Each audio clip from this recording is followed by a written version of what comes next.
First of all, thanks God, I was able to have another opportunity to coach the team, and I would like to thank those people who helped me for saving my life, because at the start of before the start of the season, the conference, I didn't know that I have something wrong with myself, but I'm so thankful.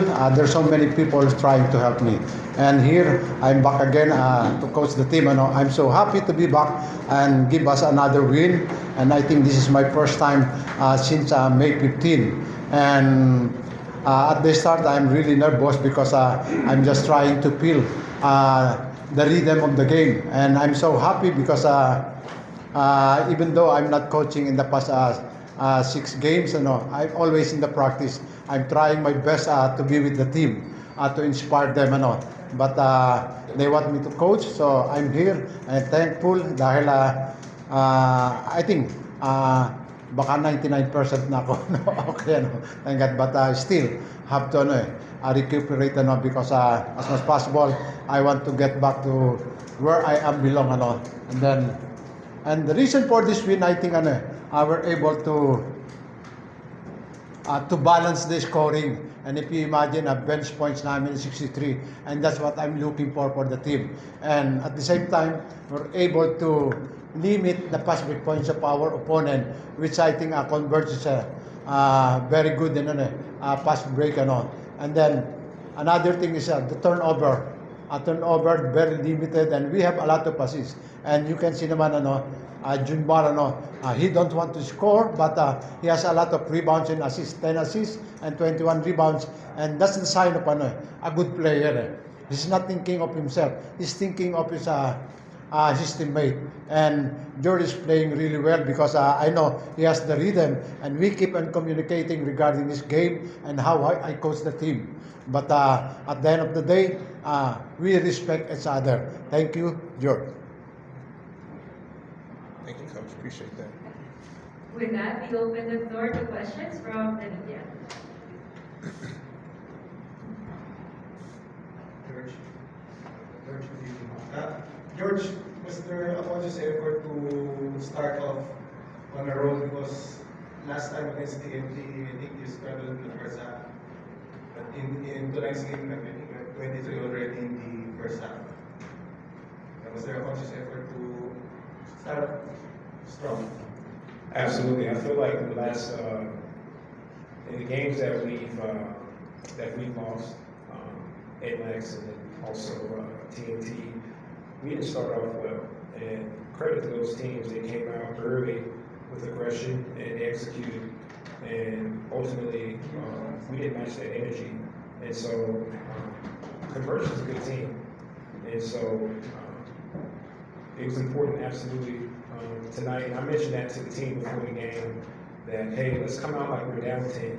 Because even in the losses that we've had, 2 losses that we've had, we've come out late in the second half and we made a run, right? But unfortunately, by then, it was too late, right? The deficit was too large for us to come back and come out victorious at the end. So I challenged our team before the game to imagine as if from tip, we're down 10.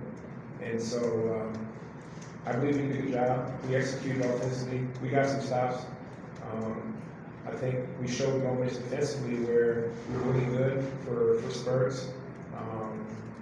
And I think we have more that we can grow from this game, more to grow from this game, excuse me. So I look forward to the next Saturday already.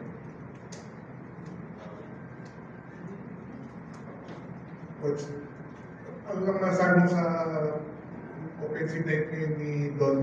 Usually naman nagagawa na ito, but especially between tonight against the Lakers. Yeah, I think I'm so happy for him. Exploded. I think he scored a lot. 27 points. In the third quarter, I think 27 points na siya. Again. But in practice, he's really working hard, especially shooting around for an hour before. And because of his teammate, George and Junmar, okay, so Junmar is attracting a lot of double teaming, and also George, so he was able to get it to the right spot, and he was able to he was recognized by his teammate. That's why most of his shot is an open shot, because of his teammate. Yeah. Coach, ang last 2 games nyo before break tayo is Macau and Titan. Ito naman natin yung record nila sa ilalim. So, how important na bago mag-break, makuha na itong dalawang game na to, although wala natin sa ilalim sila. That's what we're talking about before this game.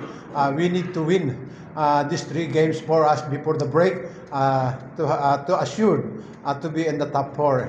And then come at the break, so we have something to do to improve our game, because as of now, we need to improve in terms of chemistry, to know each other, because the team on the other bracket is really playing well. You don't know yet who you will be opponent on the next round, but this is a good thing that's happening to us against Converge. We won, and then against Macau, we cannot discount them, because every time now we play any other team, they are all prepared, because for them beating San Miguel is something else for them.